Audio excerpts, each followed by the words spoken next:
Hi and welcome back to my channel, or welcome if you're new. We're on to the very last rising sign of this month's readings, Pisces rising. Now the headlines, as I like to say, we've already got Pluto in retrograde. He's going to be in retrograde for a while, and we'll probably feel his post-shadow phase even into the new year in 2024.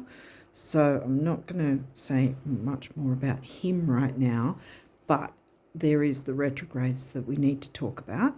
Now we've already had the Mercury retrograde, and the reason I'm talking about things now, even though there's technically no actual retrograde planets besides Pluto in this month, we've got quite a few pre-shadows heading our way, and one of them being what I've mentioned before is Venus. Now Venus is technically not going to be in her retrograde phase until next month on the 22nd of July, but with coming back to Mercury retrograde, with the if you've already seen my other videos before, like if you follow these videos, with Mercury retrograde, he's quite a fast moving planet, and when any planet is retrograding, they also have a pre-shadow phase before the retrograde phase, and then a post-shadow phase after the retrograde phase. And with Mercury, it's at least 2 weeks either side. The pre-shadow 2 weeks, then the retrograde phase, however long it takes, and then 2 weeks of the post-shadow phase. And so this is why I'm bringing it up now, because Venus is a slower mover than Mercury, and her pre-shadow, I perceive it will be starting to be felt in this month, about halfway through June, because she's a slower moving planet, but she's almost 3 times as slow moving as Mercury, just under 3 times slower. So that's why I suspect we most likely will have those themes come up from about halfway through June onwards, with her pre-shadow. And this is also, as I've been saying with the other readings, it's kind of been the doorway of, I guess what you could call retrograde season, because we had Mercury retrograde, Pluto's still retrograde, Venus is about to be retrograde next month, but we'll feel her pre-shadow. And there's a couple more slower moving planets that probably were already starting to feel their pre-shadows as well. So I've kind of probably chosen the worst time to try and do separate videos for them, because there's going to be so many retrograding planets. But as I've promised in other readings before, I'm still going to do the Venus retrograde, and hopefully if I can time things well enough, I can jump into the other planets that are retrograding and do separate videos for them too. But what I want to do is, with those videos, I want to see if I can try and put it on my community tab so that you guys can find it easier, rather than trying to rummage through a whole bunch of videos and find which one says what and whatever. So I want to, as much as I can, keep the rising sign videos to the month ahead, even if I'm sort of saying, okay, we've got a bit of headlines here and there, but I want to keep it the month ahead separate to the actual information on how to navigate through the retrogrades, like some ideas on how to navigate and get through the retrogrades, and what sort of things to look out for. So yeah, so that's going to be what I'll be covering for the Venus retrograde video, which I'm hoping that if I can work out the technology and everything, that I can post it onto the community tab on my channel. But I haven't got it done yet. I've been sort of busy with a lot of things, but also I've been making notes and trying to work out how I'm going to get it all covered, so it's not a 3-hour long video. Yeah, so if you've been watching my channel for a while, you'll know that I seem to struggle at making short videos. I don't seem to be good at it. I seem to take a long time.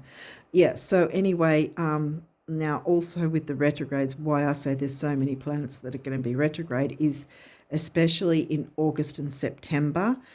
For each month, we are going to have we're going to have 5 planets in retrograde for August and for September, as well as Chiron being retrograde. So there's going to be a whole lot of retrograde energies that we'll be wading through.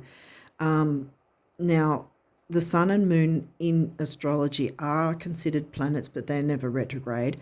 And the only other planet that won't be retrograde at all this year, or even in any shadow phase, will be Mars, because Mars went retrograde last year and near the end of last year, and he retrogrades around about every 18 months, I think. So he's not going to retrograde for a while.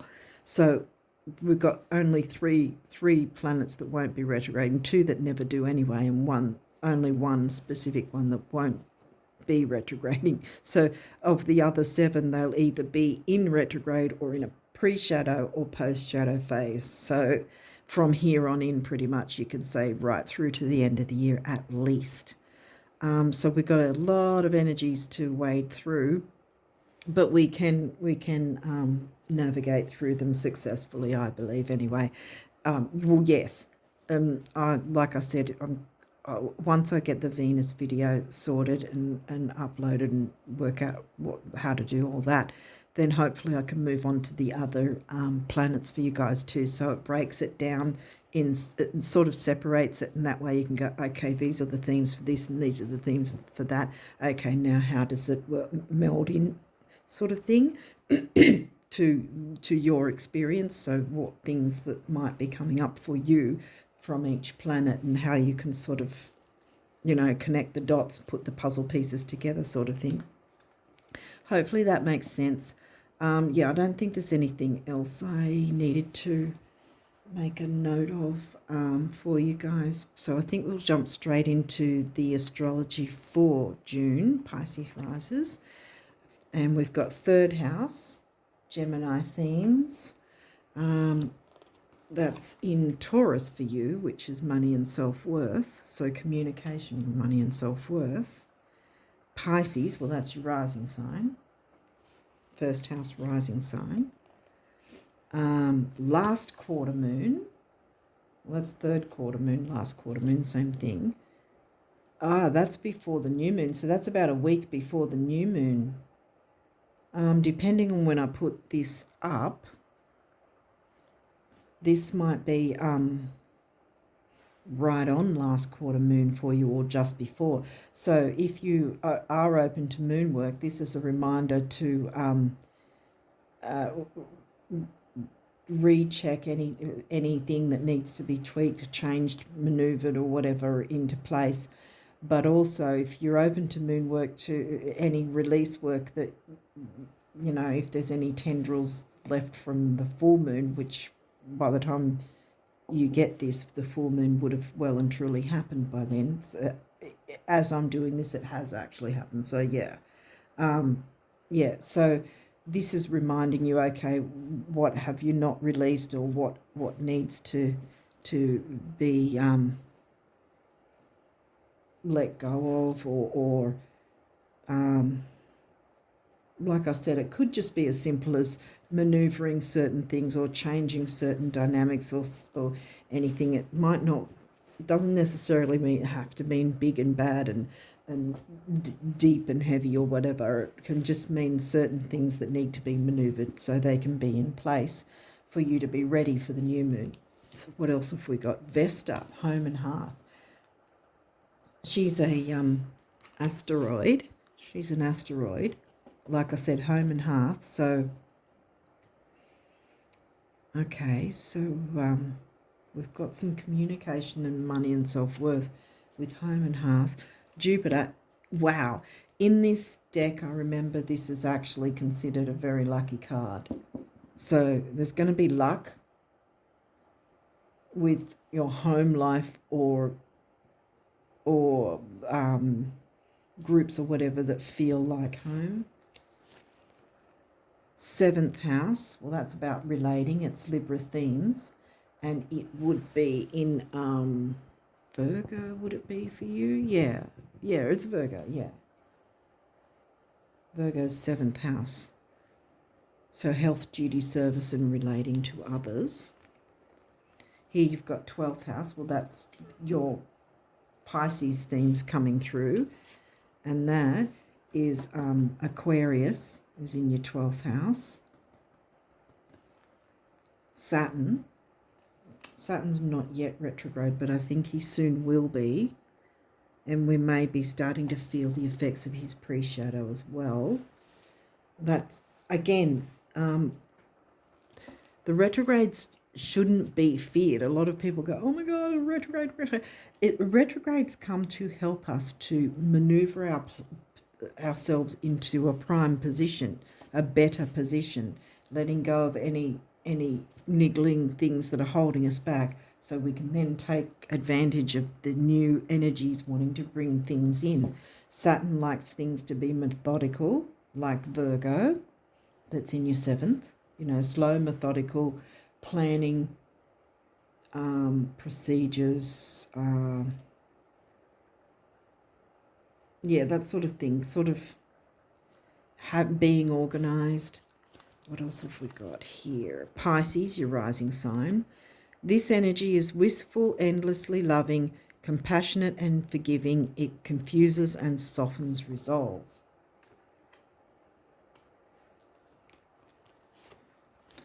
Aquarius, well, we talked about Aquarius being in your 12th house.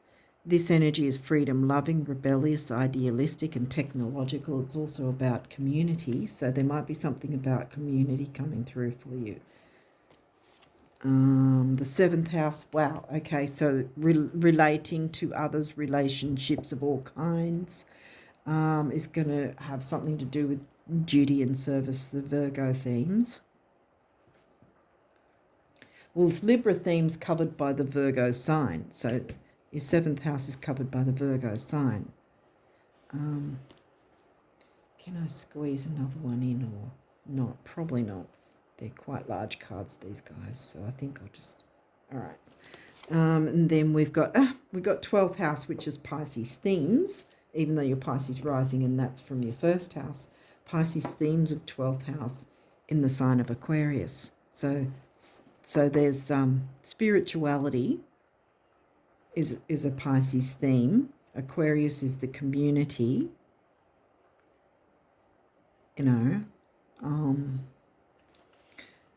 Okay, this is the area of your life that is overwhelming. You yield to a greater cause or power. So there might be some sort of cause that you're following or starting. You might be starting something like a cause or something that you can help other people to move towards, and even a movement maybe of some kind. Because Aquarius is ruled by Uranus, which likes to, change things up, which likes to,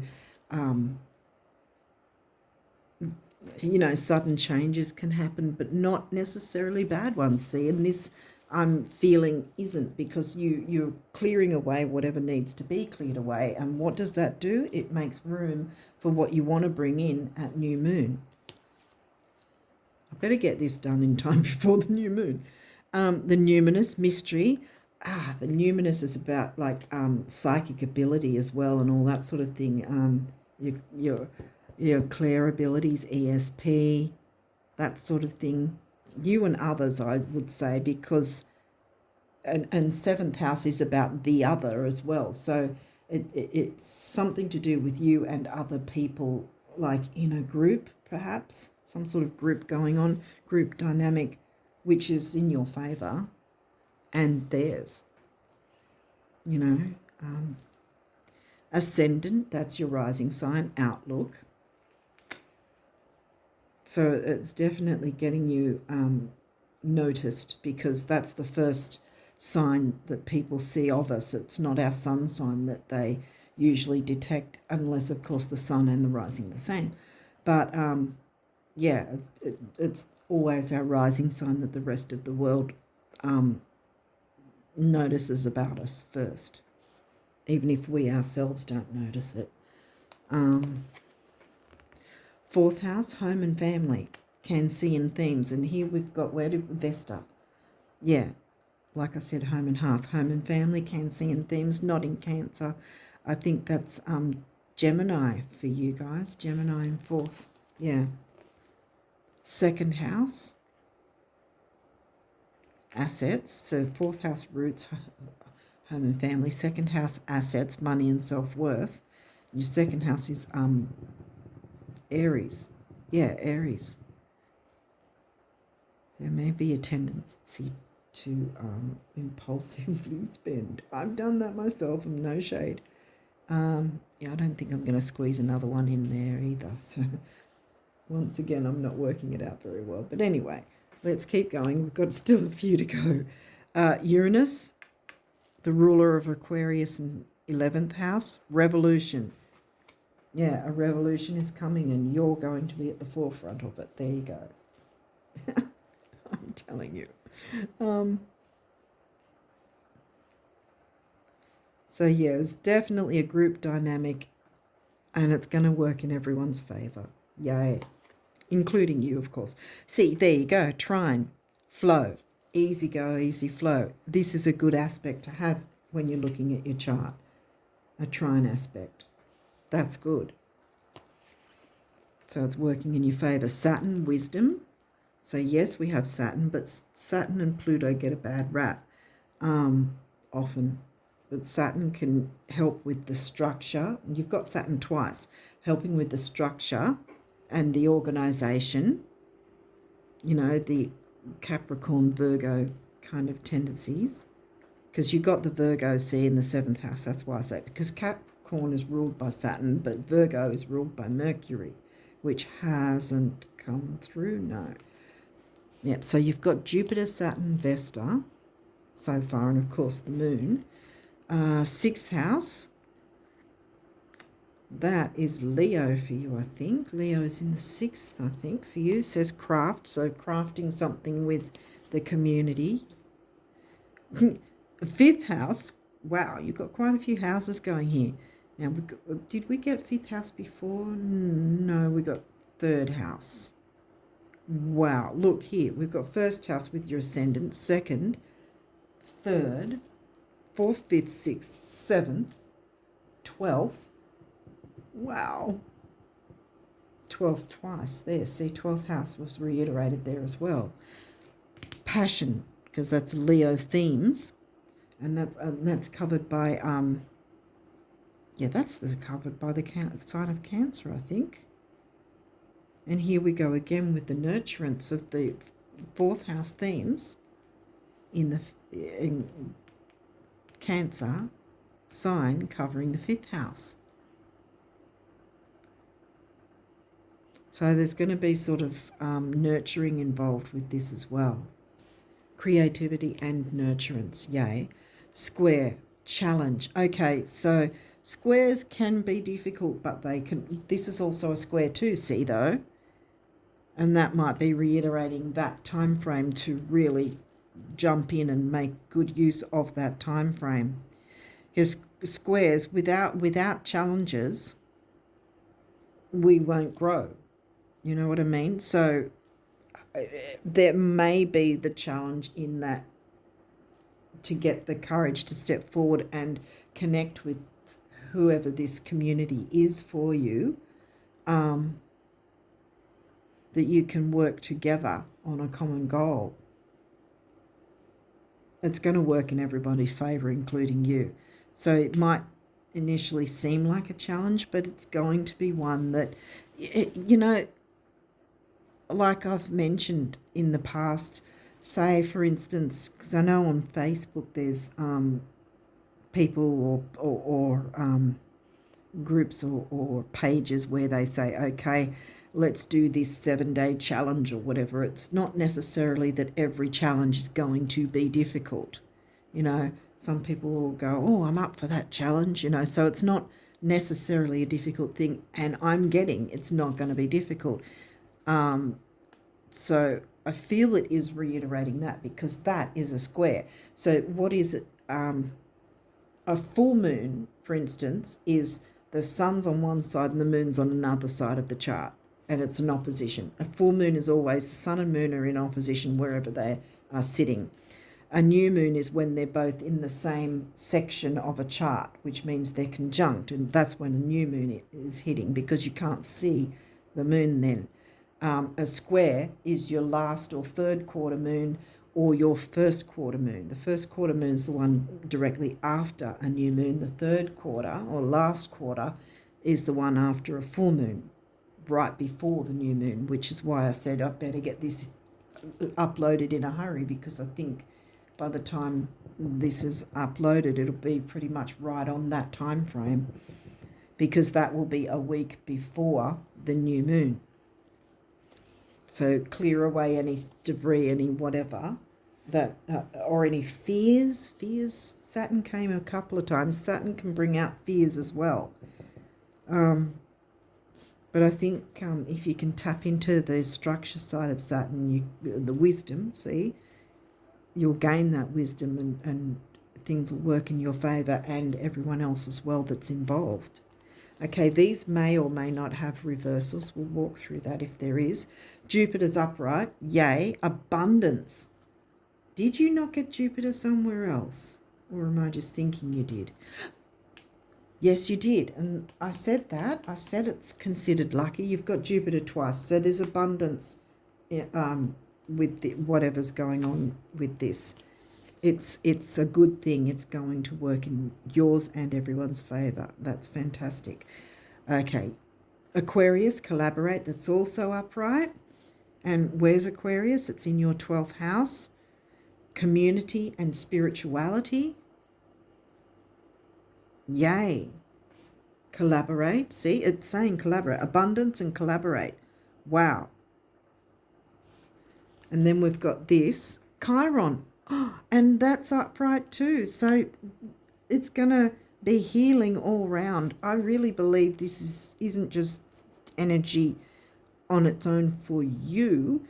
It's what it's what you're going through for June, but I think this is going to sort of be like a bit of a ripple effect, where whoever's involved and whoever perhaps is sort of by default coming into the fold sort of thing as well, they're going to also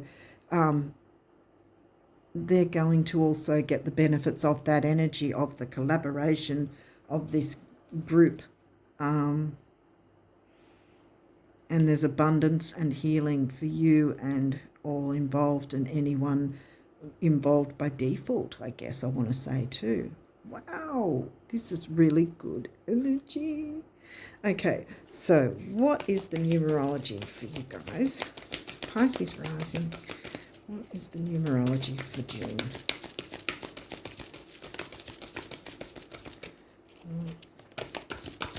Numerology wants to come through. The Pisces rises for June. Wow, they're making me go through. Oh, here we go. Change. Wow. Oh. Is there any other messages? I've got a feeling we might have just that. Yep, that's the one. That's all that wanted to come through. Wow. Well, this is kind of going to explain it very quickly. This in itself is a healing colour, the turquoise colour. It's like the turquoise stone. It's very, very healing. Change is going to be healing for everyone, including you. And number 5 means freedom. Everyone's going to be getting freedom from this. It's going to be freeing for everyone involved. And like I said, even those involved by default. I'm not exactly sure why I need to say that, but yeah. It's wanting to come through for some reason. Hopefully it's going to make sense to you guys. Okay, so we've got that, and I'm going to set it on the new moon side. So what's the abundance messages for the Pisces risers for June? What do they need to know? Abundance messages for June. Whoop. Wait a second, I think you want to come out. So, and you, okay. Any other abundance messages? A little bit more. Okay, all right.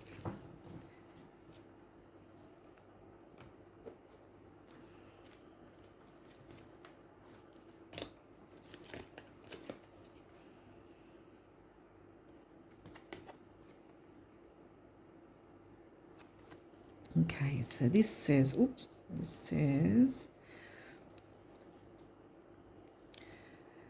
you can dance with the illusions of time and space, choosing your steps based upon things and events as they now are, or you can dance with your dreams, choosing your steps based upon things and events as they will be. And I bet you can guess which steps will perpetuate today's illusions and which will change everything. Shall we? The universe. So don't be fixated on the outcome, because if you leave it to the universe, it's going to be far better than what you think it'll be or what you're hoping or expecting it to be. It's going to be better. Oh, wow. Okay, so we've got this one.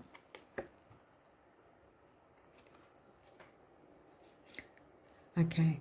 Actually, it's not that you want stuff that you don't have, but that you want stuff that you think you don't have.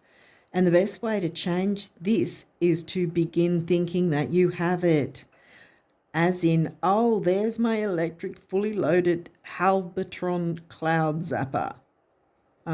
Rain, please, the universe. Like do a rain dance, an abundance dance.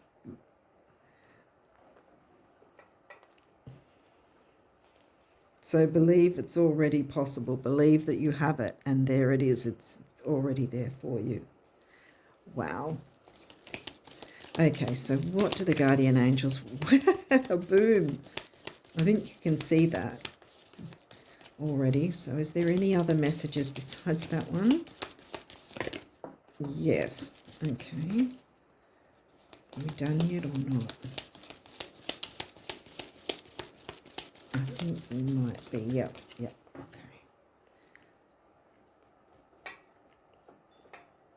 Okay. And I'll leave this one till the end because you know what it says. So we've got eternity. Gently move your awareness from the external world to a world of light within your heart. Allow each breath to heal you. Chiron, heal the wounds. As you drift to a place beyond time. Eternity exists within you, forever sparkling like a diamond. You are, in essence, a shining star, forever transforming to ever greater light. Yes, transformation is here, because like I said, Pluto's retrograde. Pluto didn't turn up in your reading, but Pluto's retrograde, and it's about transformation and making those changes towards the transformation, because that's one big way to work with Pluto retrograde. Dreams. This is a wondrous time of healing and positive transformation. Here we go again with the transform. Embrace life each moment and keep focused on your dreams. Retain the purity of your vision and you will draw success to you. All you ever wished for, even that which seemed a distant dream, is about to manifest. And I'm putting that on Jupiter. Boom. And then your third one here, like you saw earlier, positive outcome. Yay. What a one to finish on. At this very moment, you are sowing the seeds of your future through your thoughts, feelings, beliefs, and attitudes. Whether through love, fear, or indifference, you are always creating something. So remember to keep your thoughts, beliefs, and attitudes positive, and you will create a positive outcome. So, yeah. Begin thinking that you already have it, and that will be your outcome, because it'll be a positive outcome. Abundance is coming through. Jupiter rocked up twice. Jupiter's upright, and there's healing involved. Collaboration. Yeah. And we've got Pisces in the middle along with Uranus, wasn't it? Yeah, Aquarius. Uranus ruled Aquarius. So change involving like change that involves spirituality that you can bring into it. You and others can. This is definitely, like it is 7th house, working with others, collaborating with others. Yes. Oh, this is good. Okay. So I think that you've got the message now. So I'll stop waffling on, because yours has actually been pretty quick. A lot of these have been really slow and long. But yeah, I think the message is loud and clear.